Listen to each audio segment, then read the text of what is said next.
Hi everybody, welcome back to my channel, That's Ready Homeschool. I'm Mrs. D.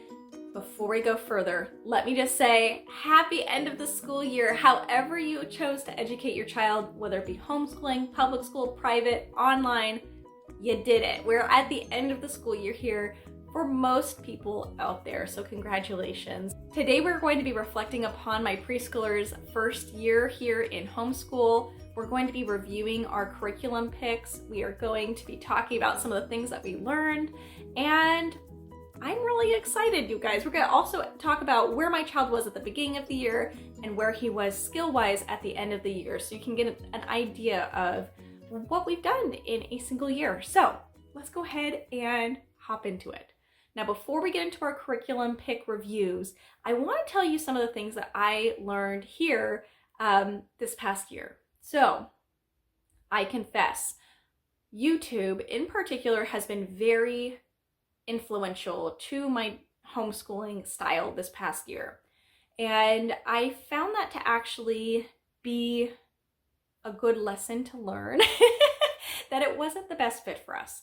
So I chose my curriculum here this past year with the expectation to curriculum hop.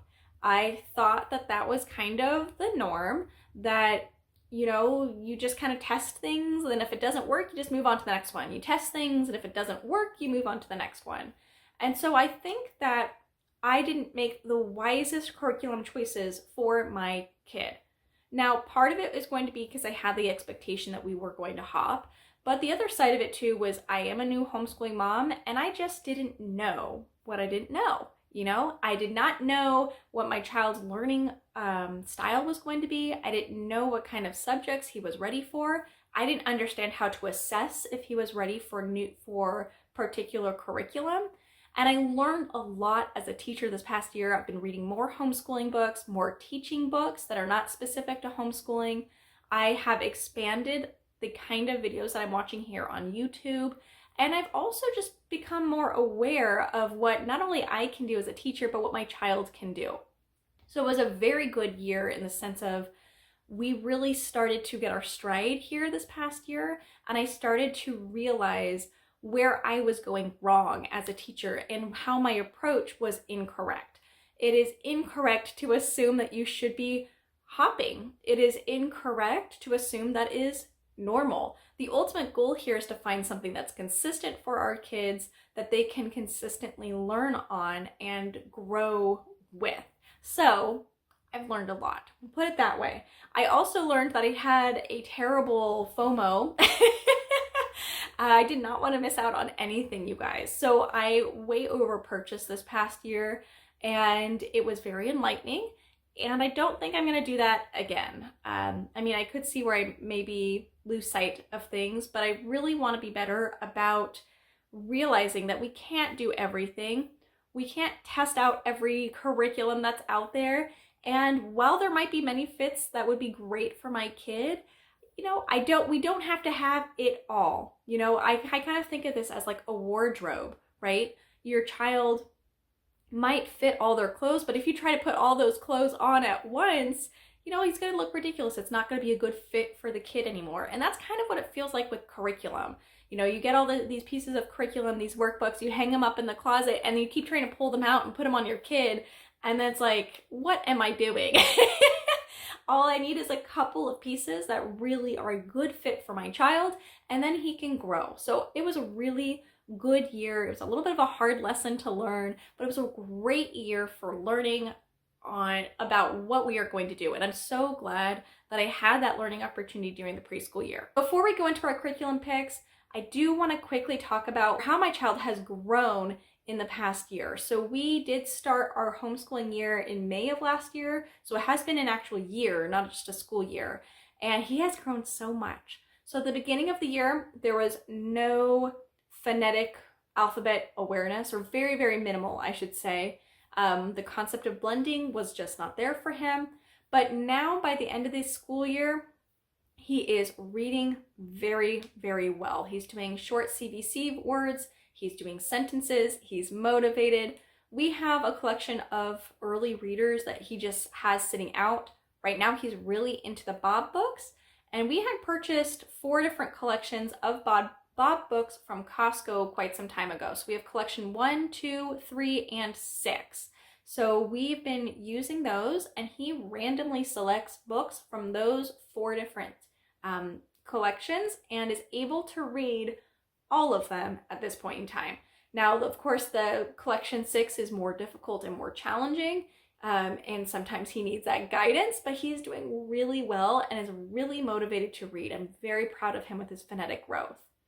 Now, math, I would say, is his second strongest subject. He has been doing great. At the beginning of the year, we had some basic counting and shape recognition and things like that, but now his counting is just so much better. He is, just the other day, he counted to 200. And I probably would have gone on if I wasn't losing my marbles. This was in the car. So he's counting very high. He's subitizing, so he's able to see, I think I've seen him subitize up to 8. So if he sees a cluster of like 8 objects, he recognizes that that is 8 objects now, especially if there are 4 and 4 clusters kind of near each other. And he's able to look at it and pretty quickly recognize that that is 8. He's no longer pointing to count. He's able to count without that. And he's also doing some basic addition and subtraction. So he is understanding some of those math facts. I was kind of surprised. He picked up some of those math facts pretty early. So we had this conversation about how 3 and 4 is 7. And like sometime later, he's like, yeah, Mom, don't you know 3 and 4 is 7? I was like, what the heck? So he remembered that, and that was great. So we are starting to get some of those math facts just through practice and exposure. I would say the third area where he really did grow a lot is his handwriting. At the beginning of the year, he did have down the correct pencil control or pencil holding form, but this past year, he got the right grip. Like he had the good form, but his grip was either too tight or too loose, and he definitely has a better grip now. He has much better refinement. Still has definitely ways to go, but his letters are, for the most part, legible. He's able to write the letters in the correct formation, but now we need to work on refinement. So he has definitely grown a lot with his writing this past year. I'm very proud of him. His numerals are still a little bit tricky. We're still working on his numerals, but very, very good writing as well. Music has been amazing. He is now doing piano, which is fabulous, and he's picking up that instrument very well, so that is good. And yeah, I would say that is like the overall. We also have done a bunch of other things, but that is going to be the overall, the things that I want to like highlight where I thought he did really, really well with his growth. So now that all of that is said and done, let's hop into our curriculum picks and review them. I'm going to show you what I picked. A little bit embarrassing, but we're going to talk about what was originally chosen. I'll link my original preschool curriculum pick video down below. It is kind of torturous, I'm not going to lie. It was my very first YouTube video, and I still am not a very good video maker, but let's just hop into it. So the very first subject that we had was math. I picked out 4 pieces of curriculum. So the first piece of curriculum I thought we were going to do was Schiller Learning Math at Home, Math Kit 1. And this one we did do a number of activities through here, or lessons. However, what I did not know, what I didn't consider, is the manipulatives and how exciting they would be for both of my children. So I have 2 kids. So when I was homeschooling my preschooler, I also had the younger one, toddler, that I was needing to do things with and involve, and a lot of times, make sure he was busy without just sitting him in front of the TV. And both of my children were more interested with playing with the manipulatives than using them with math. And again, I wasn't expecting toddler to, but he really wanted to play with them. So this was more of a bad implementation on my side. I was really struggling with how we could use those manipulatives without it becoming a distraction. And so we ended up tabling it, and I'm really glad that we did. Now we are going to try this again in our kindergarten year, because both of my kids now, we've been using some lighter, less exciting manipulatives, I would say, and it's a lot better. It's a lot better. I feel like they are at a better spot where they're able to focus on using the manipulatives as expected. So I'm not going to call that a fail, but it was definitely a good lesson to learn. I wasn't considering how I was going to implement it with my second child also just hanging out there.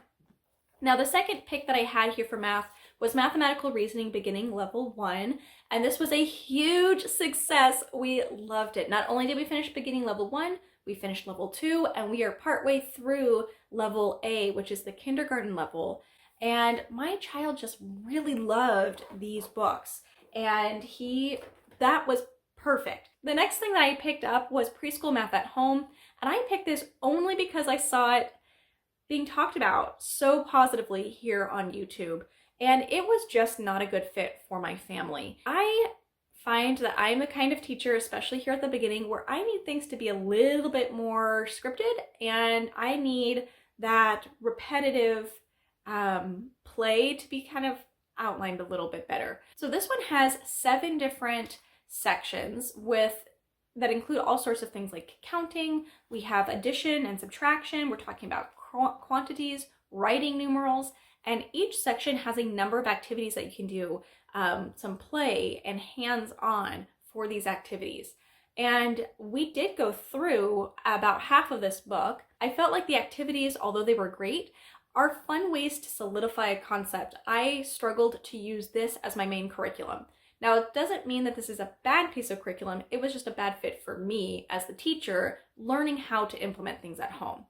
One of the things I really struggled with in particular with that is they do a lot of finger games and finger counting in here.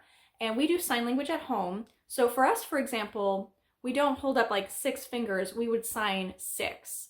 And that was a little bit tricky with their finger counting activities, which they had a number of. So we kind of had to change those a lot to better fit what we were focusing on with sign language as well. So anyway, we ended up pausing that. We're not going to go back with it. We're not going to implement it with my second preschooler, and good lesson learned with that one. I don't need everything that's positively talked about here on YouTube. Now, the next one that I had for math is called Messy Maths. This is a guide that goes through a number of different ways that you can bring mathematics outdoors. And this one I really bombed at implementing. It is such a good concept, but what you really need to do is line it up with the curriculum that you're using as your primary curriculum, and be prepared to do a little bit of research and preparation. So this year I decided I do want to try using it again. I'm not going to count it as my curriculum this upcoming year. We're going to test it to see if I can pull it in. But I went through Schiller Learning Math at Home, and I found the concepts that we were doing in there. Then I went to Messy Maths, and directly in Schiller Learning, I wrote the Messy Math activity that we can do to supplement. And I think that we will try to leverage that a little bit this upcoming year, because we really do like being outdoors. Now, the last piece of curriculum I want to talk about with math was something that we used that I was not prepared or planning on using, and that is Math U See, the primer book.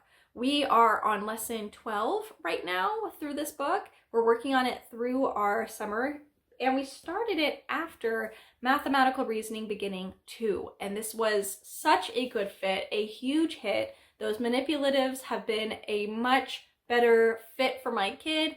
I also think because we allowed more time to pass, he was developmentally at a better spot for those. So that has been going really well, and we are really enjoying that. That was a good choice to add here in our preschool year. All right, next subject here is language arts, and I really had 3 pieces of curriculum that I chose with language arts. The first is Layers of Learning by Joellen McCarthy, and I had set up the goal for us to start just diversifying our literature consumption. So I wanted us to read more diverse literature that touched base, like picture books that touch base on some difficult topics. And I used this book as a guide, and this was a huge success. We did read a number of books that were recommended through here, and in our kindergarten year, we are going to start going through those books and going into that next layer where we start to discuss them and talk a little bit more about that content. But big success with that book. Absolutely love it. Now for phonics, I picked up Alpha Phonics, and this is where I did not plan properly because I did not assess my child's readiness. So he was not ready for this phonics curriculum when we went through it. And we stopped at lesson 10 because it was just so much of a struggle.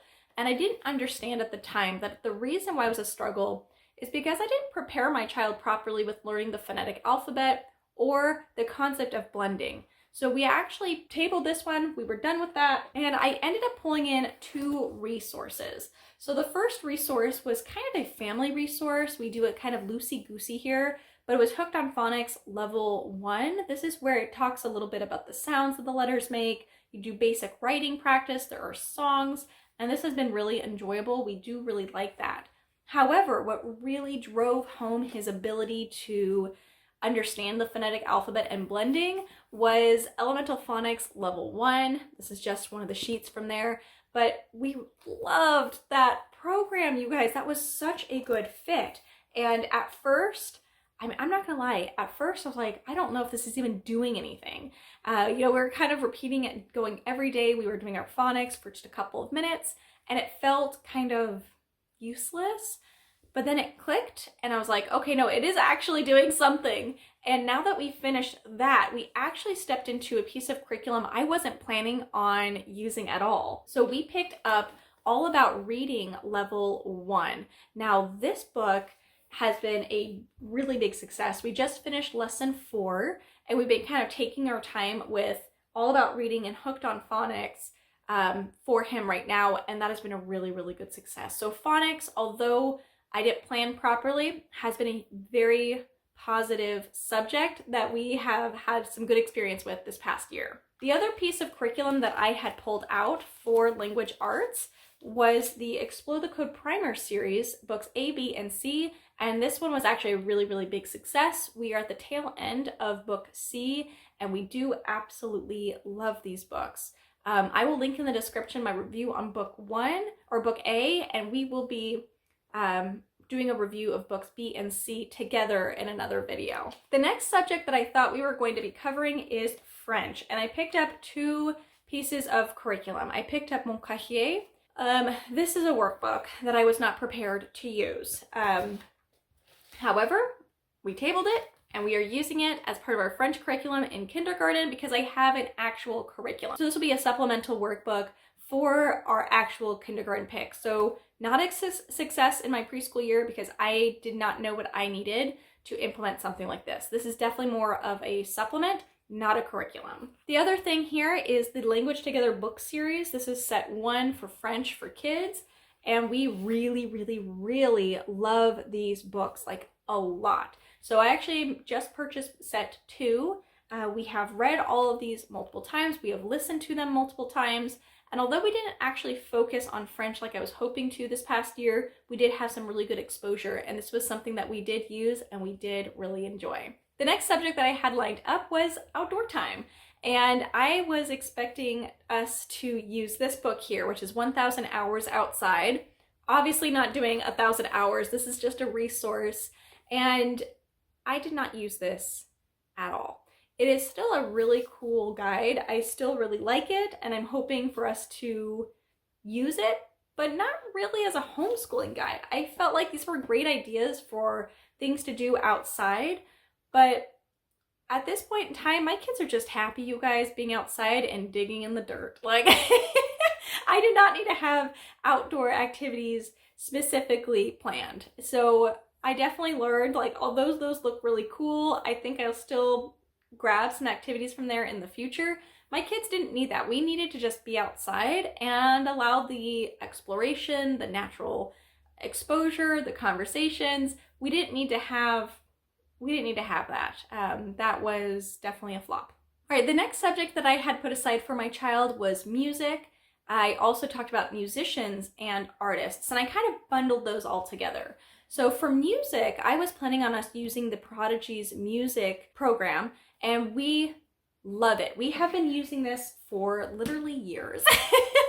I think we started it when he was like 1.5 years, where we were starting playing with the bells that come with that program, and we watched these videos frequently but irregularly, and we absolutely adore this program. I cannot tell you enough how wonderful this program is. My children have both picked up a lot of music from it. They understand their notes, both the numbers, the solfege names. They understand, in this program they use colors, so they're able to identify notes very, very well. And in fact, my child this past year has also asked to start piano, which we did start not too long ago. It's been like 2 months. And he's really doing well with a piano instructor, with this as being his baseline. He is currently her youngest student, and she said he has picked it up a lot quicker than some of the older kids because of this baseline. So we are definitely still using that.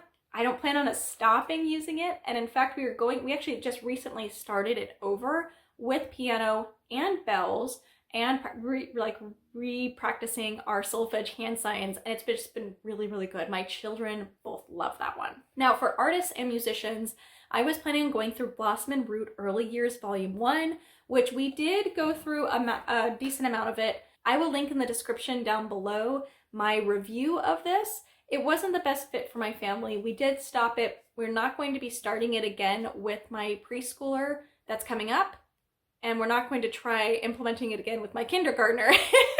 But I will say I did like the artist and musician choices. It just was one of those things that at this age, I thought it was a great idea. It was like introducing specific artists and musicians, but I really didn't need that. It was unnecessary. And it was just one extra thing that I added that when I didn't accomplish it, I felt like we were failing. And then I took a step back. I'm like, why? Why am I holding this as my standard right now? So yeah, we ended up pausing that one with the intention of not coming back to it. All right, then I talked about history, and this book here was talked about. This is The Time Traveler from Usborne, and this is a really cool book. My intention was for us to read about history through story, which we got about halfway through that book, bits and pieces, and it is cool. I definitely think it's better suited for an older range, an older age child, but really, you guys, we did get a lot of history exposure through books. It was just unplanned picture books. We also fell in love with the Magic Tree House book series, which we hadn't started before. So we did read a number of the fiction and nonfiction books through there, which talk about certain periods in time.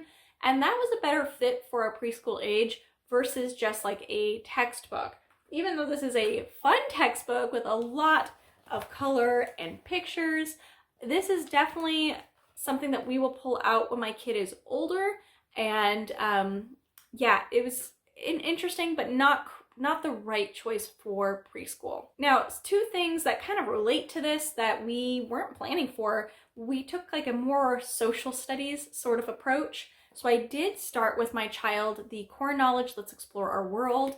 And we are like 2/3 of the way through this program, or this book, and we do really like it. We're still going to finish it. And it's good. It's easy. You could get it for free online. I didn't have that as an easy option at the time that I purchased it. But we like this one. This was a better fit, I would say, for a preschool level than that one. And this, I think, is technically the kindergarten. Yeah, this is technically their kindergarten, but starting it at the end of his preschool year worked out really well for us. Now, the other thing I want to note is we started Level 0 from Build Your Library. This is their Around the World curriculum for kindergarten, and we have really enjoyed this one, but we've been a little sporadic about using it. So this summer, we're actually really focusing on being more consistent with this, but this has a lot of that social studies elements to it. So you're talking about geography, you're talking about people, you're getting exposed to literature from around the world as it suggests, and this has been a really good fit. Looking back, if I had to replan it, I probably would have this be introduced halfway through my preschool year, and I would probably be starting this one in the summer before kindergarten. If I had to start it again, that is probably what I would be choosing for my kid. Okay, last thing that I had prepared for is Core Knowledge, What Your Preschooler Needs to Know. And we do have activity books 1 and 2. And my children absolutely love the stories in this book. They love reading about the science that's in here, the history. It is really, really well done. My kids love it. I didn't make this my priority baseline, so we didn't go through it in the way that the program was intended, but I do want to actually finish this one. That's a really good one. We have really enjoyed that one. I would call that a success, although we didn't use it in the way it was meant to be used. All right, you guys, and that is it. Thank you so much. This was a really long video. I appreciate you sticking around. Make sure you hit that like and subscribe button. I'm definitely looking forward to putting more content out there and sharing with you guys more things that I have learned, as well as some recommendations for things like our games, because this last year I forgot to mention, but we had a lot of really fun gameplay. So we did a lot of fun games here at home as a family, and I want to share those with you. So thank you so much, everyone. Have a great day, and I will talk to you later.